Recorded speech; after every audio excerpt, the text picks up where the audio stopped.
Em instantes, Jornal do Boris, com Boris Casoy. Um jornal independente e apartidário. Um sobrevoo pelos principais fatos do Brasil e do mundo. Política, economia, cultura e esporte todas as manhãs. O Jornal do Boris começa daqui a pouco, às 8 horas. Enquanto isso, você que assiste pelo YouTube, não deixe de se inscrever no canal. Deixe seu like nos vídeos, seus comentários e lembre-se de ativar o sininho para ser notificado sempre que postarmos um novo vídeo, com as análises precisas de Boris Casoy sobre os temas mais importantes do noticiário. Para você que acompanha pelo Facebook, curta a página oficial e deixe seus amigos bem informados, compartilhando sempre nosso conteúdo diário. No Twitter, o perfil oficial de Boris Casoy é o @bcasoyoficial. O Jornal do Boris começa já, às 8 em ponto. Você está convidado também a seguir o perfil oficial no Instagram, buscando por @Jornal do Boris Verdade. Lá você encontra fotos raras, objetos antigos da coleção particular de Boris Casoy e fica por dentro do cotidiano deste jornalista com mais de 60 anos de carreira.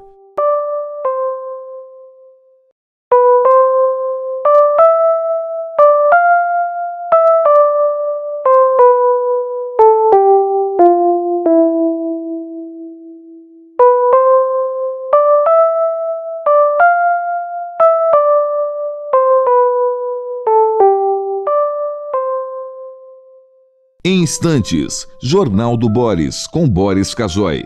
Um jornal independente e apartidário.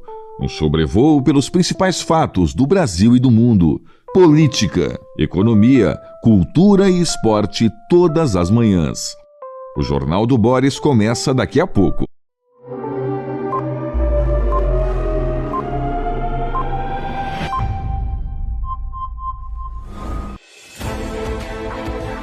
A partir de agora, passando a limpo as notícias do dia no Brasil e no mundo, está no ar o Jornal do Boris.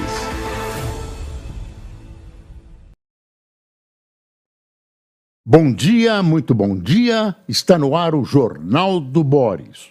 O Jornal do Boris é um sobrevoo pelos principais acontecimentos do Brasil e do mundo a partir das primeiras páginas dos jornais. Mais um dia de Trump ocupando as primeiras páginas dos jornais, não só do Brasil, como praticamente de todo o mundo.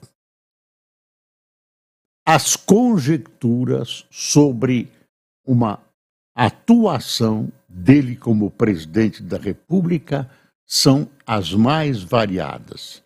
Você vai encontrar opiniões até que se chocam, mas todo mundo está opinando, né, fazendo uma profecia de como será o governo Trump.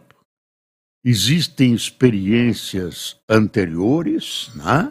Existe o governo anterior dele, mas os fatos mudaram, o mundo mudou e em muitos fatos, em muitas ações, né, em muitos acontecimentos, não se sabe exatamente como Trump vai agir.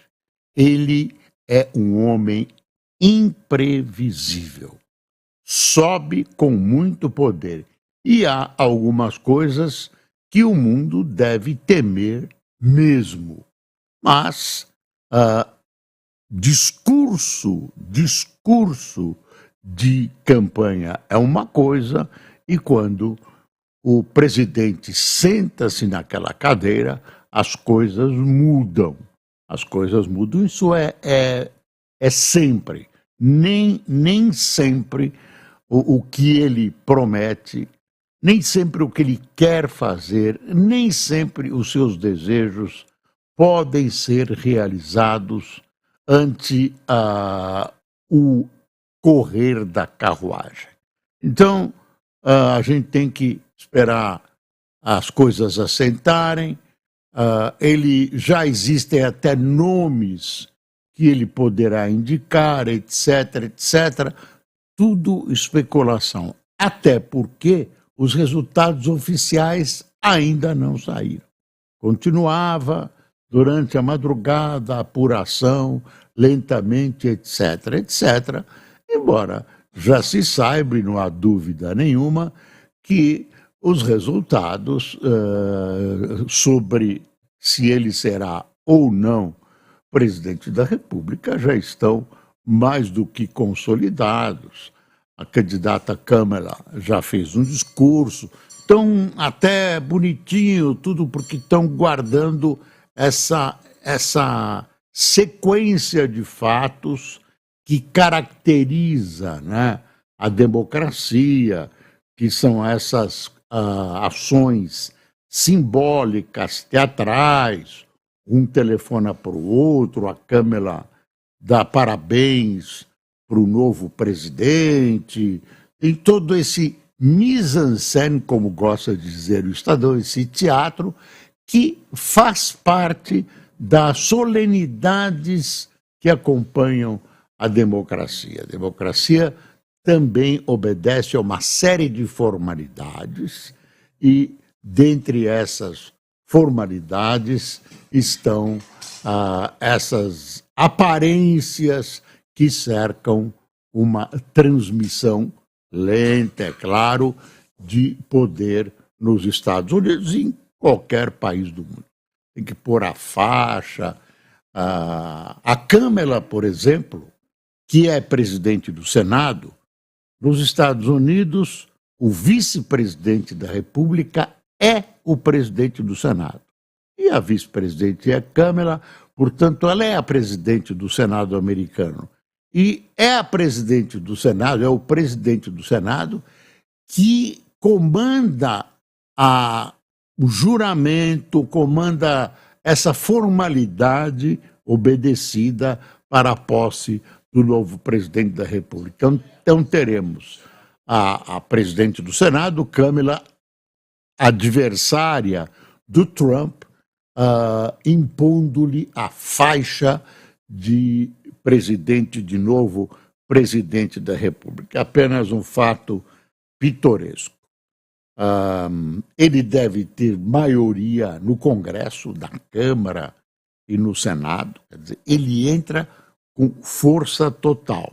Agora, o que ele vai fazer, a gente vai dar uma vista aqui, tem muita coisa que a gente pode acreditar, mas as coisas não são como parecem ser, e muito menos lastreadas todas em discurso de campanha. Discurso de campanha é uma coisa, realidade é outra, embora eu acho que a gente deva cobrar dos candidatos o que eles prometem, porque isso efetivamente leva ao voto ou não. Bom, eu vou pegar as manchetes dos principais jornais. Está aqui o Globo.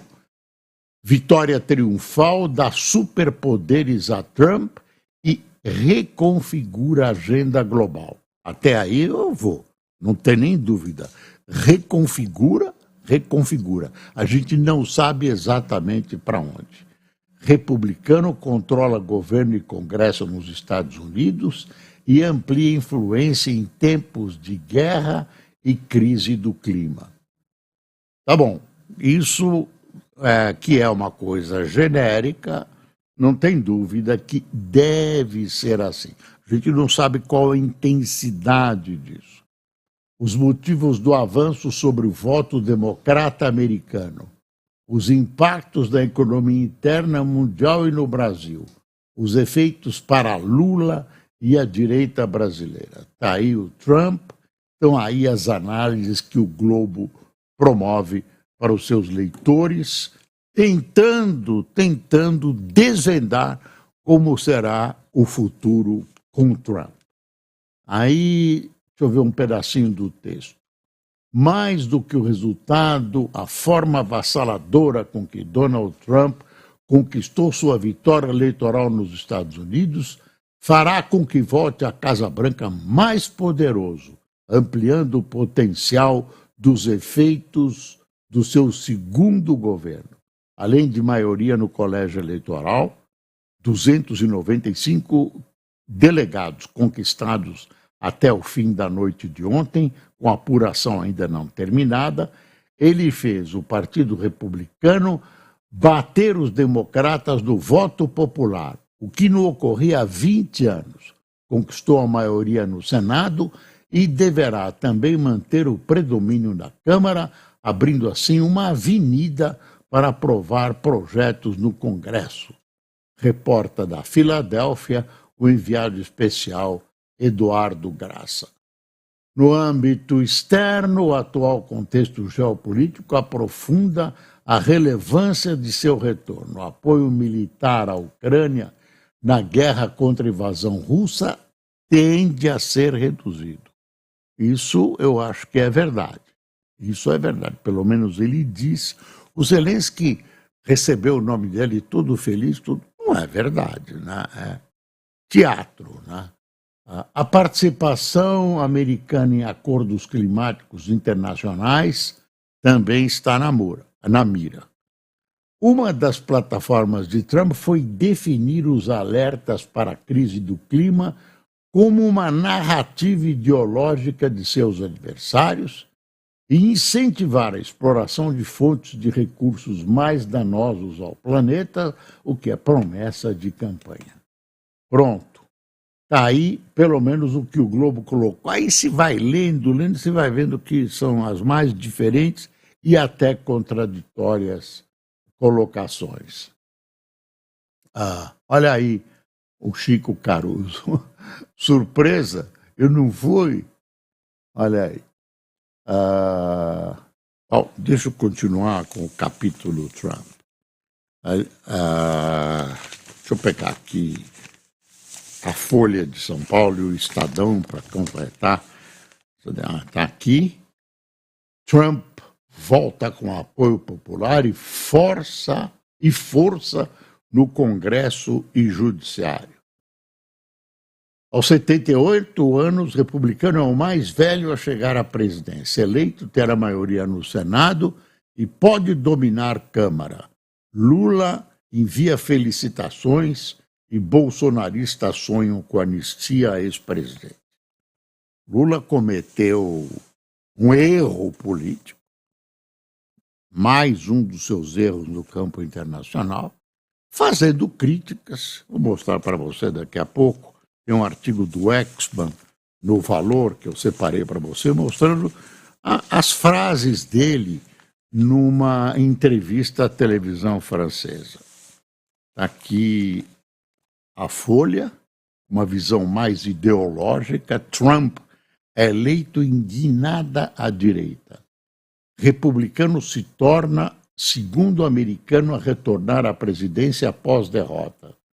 Aos 78 anos, o empresário será o mais velho a chegar à Casa Branca. Frustração econômica orienta o voto.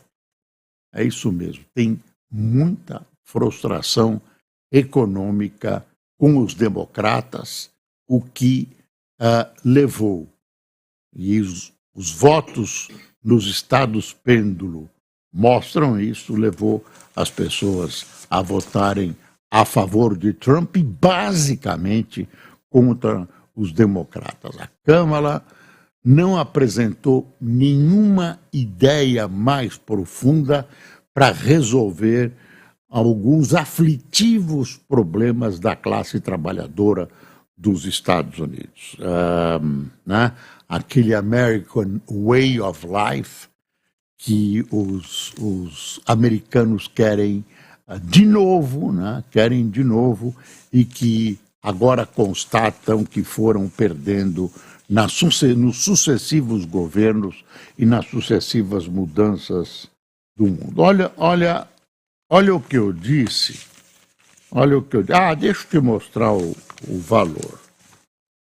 Com superpoder, Trump volta à presidência com agenda de nacionalismo e expansão fiscal. Republicano promete um governo contrário à questão ambiental e ao multilateralismo. Quer dizer, é uma mudança de 180 graus. Negócio pesado. Aí fica o Brasil. Como é que fica o Brasil? O Brasil, vem o Amorim, que é o ministro das Relações Exteriores de fato, vem e diz, a gente esperava que o presidente dissesse alguma coisa, que a relação com os Estados Unidos vai ser uma relação pragmática, vai continuar tudo assim, mas as relações pessoais, elas não são definitivas, mas são importantes. Você conversar com um amigo é uma coisa, você conversar com estranho ou com inimigo é outra coisa. Aí tem um artigo do Fernando Exman, de Brasília, aqui no Valor Econômico, ele disse assim: Lula foge do roteiro com apoio à Câmara e agora terá que reconstruir pontes com os Estados Unidos.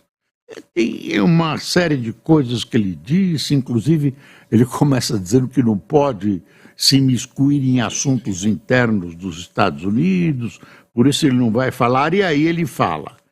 Aí ele fala assim, quer ver? Aí ele fala: nós vimos o que foi o presidente Trump,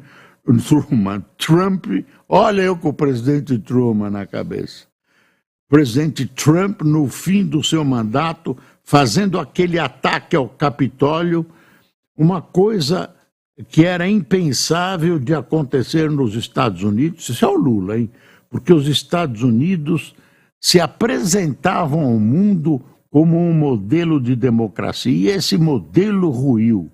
Então nós agora temos o ódio destilado todo santo dia. Aí diz o Lula: como eu sou amante da democracia, eu obviamente fico torcendo para a Câmara ganhar as eleições. Em vários lugares do mundo, o fascismo e o nazismo estão voltando a funcionar com outra cara. Não é a primeira vez, diz o Exman, né, que Lula já havia declarado apoio a Biden, atual presidente americano, quando o democrata concorria à reeleição contra Trump. Na ocasião, também argumentou que torcia para a vitória da democracia dos Estados Unidos, embora acrescentando que as relações entre chefes de Estado não eram fundamentadas em afinidades pessoais e que respeitaria qualquer resultado. Lula foi tentado driblar desta forma um dos princípios da política externa brasileira. Está no artigo 4 e é independência nacional, prevalência dos direitos humanos, autodeterminação dos povos, não autodeterminação, não intervenção, solução pacífica dos conflitos, repúdio ao terrorismo e ao racismo. Está aqui o que está constando na Constituição. Aí tem uma informação que um monte de diplomatas foram despachados pelo Itamaraty para os Estados Unidos para conversar com gente ligada a Trump, para ver se dava uma mainada nas possíveis relações entre Brasil e... A gente não sabe. Vai depender da atitude brasileira também. Agora, os dois não se dão. Tem uma coisa aqui, mas China está mais preparada para desafios de um segundo governo Trump. Com a China é problema mesmo. China é problema. País asiático enfrenta risco de caos do comércio caso o republicano cumpra sua promessa de impor tarifas de importação de 60% sobre produtos chineses. Aí cai a economia chinesa. Se a economia chinesa cai, isso vai ter repercussões também no Brasil. Embora o Brasil, isso a gente tem visto, tem lido, tem falado, tem analisado, não possa se submeter à política e aos interesses chineses. A Rússia está aliada à China em suas tentativas geopolíticas. O Brasil não pode e não deve fazer isso se unindo, baixando a cabeça para um grupo autoritário, dirigido, né, conduzido pela China e seus interesses. Cuidado, cuidado, cuidado, todo cuidado é pouco. Deixa eu ver. Bom, outra coisa importante, importantíssima para nós, foi o Copom acelera ritmo e leva a Selic a 11,25. Era esperado, não foi surpresa nenhuma. Deixa eu ver o que diz a Folha. Vamos ver. BC intensifica a alta de juros e eleva a Selic em meio ponto a 11,25 ao ano. O Comitê de Política Monetária do Banco Central intensificou ontem o ritmo de alta de juros e elevou a taxa Selic em meio ponto percentual, de 10,75% para 11,25% ao ano. Olha, houve unanimidade na decisão. Quer dizer, o pessoal que o Lula colocou lá votou também pelo aumento da taxa de juros. Coisa que o Lula não gosta, não tolera e vive blasfemando contra. A decisão vem em linha com as projeções do mercado. O Copom citou o ambiente externo como desafiador e a incerteza nos Estados Unidos, o que, segundo o Copom, suscita dúvidas sobre o ritmo da desinflação e postura do Fed, o Banco Central Americano. Esta foi a primeira decisão desde a aprovação de Gabriel Galípolo para a chefia do Banco Central em 2025. Ele só foi aprovado, ele é diretor do Banco Central, mas ele ainda não é presidente. Quem a gente baixa aqui o olho e vê o horror. Ryan da Silva Andrade dos Santos, um menino de 4, um parênteses, morreu baleado dentro de casa em Santos. Segundo testemunhas, o tiro veio de policiais que disparavam contra 2 adolescentes de moto, um dos quais foi morto. A polícia cita confronto. Situação da segurança pública no Brasil é gravíssima, cada vez mais grave. Os jornais já dão esses fatos policiais lá embaixo e nem chegam a noticiar. São um susto, são um susto. E vem o ministro Lewandowski e apresenta um projeto praticamente impossível de ser realizado. Impossível de ser realizado.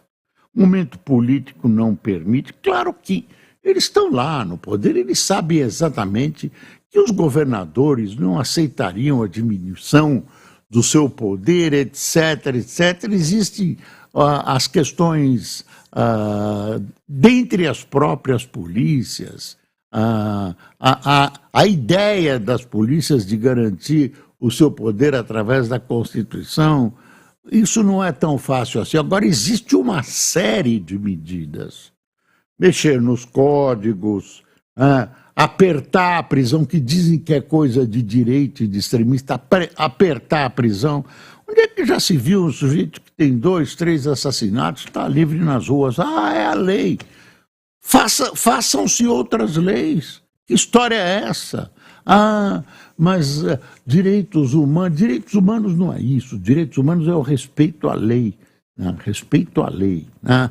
Eu sou a favor de direitos humanos. Direitos humanos precisam ser respeitados, mas você tem que enjaular esse pessoal. Esses ladrões que têm fichas quilométricas. As pessoas, o cidadão quer sair na rua, precisa sair na rua. Não podemos, o moderno sistema de combate ao crime. Qual é? Infelizmente tem que prender essa gente. Não temos lugar nos presídios. Não me interessa, o governo tem que começar, não como é o Salvador, né? Que construiu lá um galpão para 40 mil presos e enjaulou quem estava passando pela rua. Não pode. Aí só nós queremos o cumprimento de acordo com a lei, mas não há essas leis aí.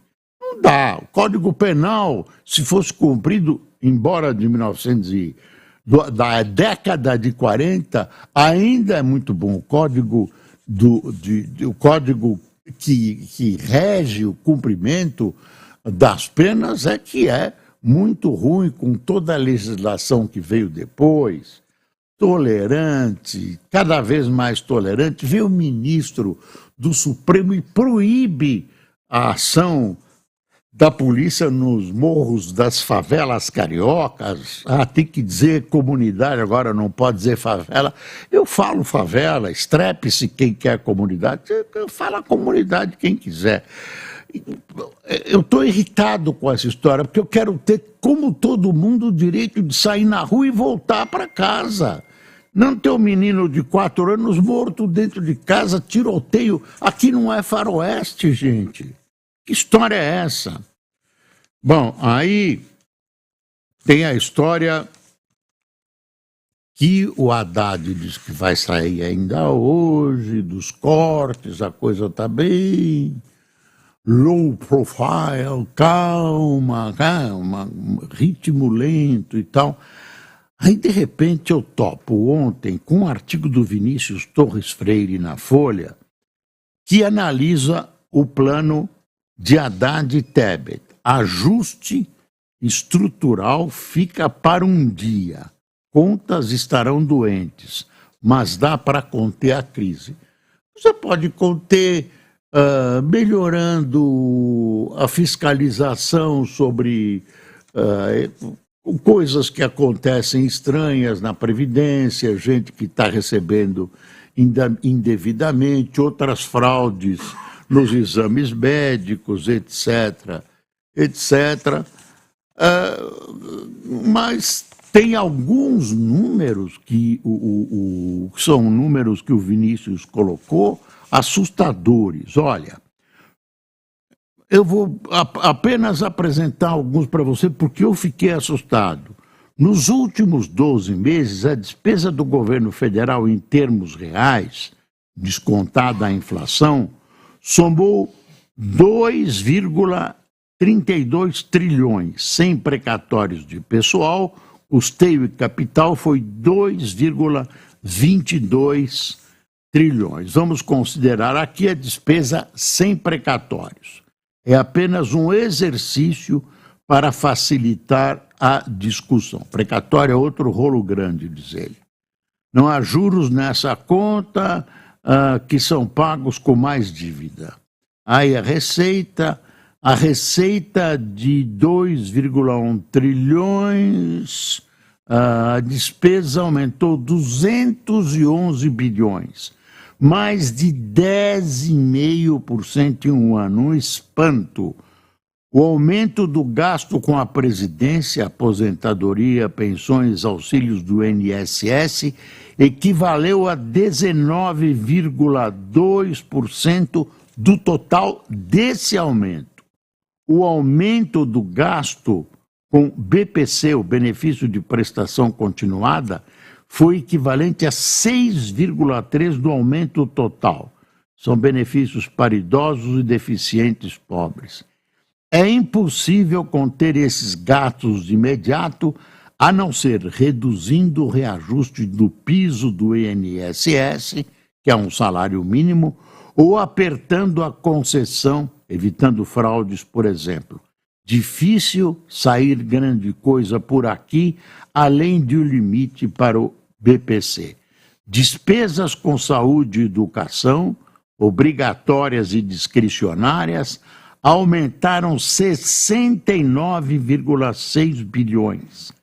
Alta de 37,6 em um ano, equivalente a 33% do aumento da despesa total.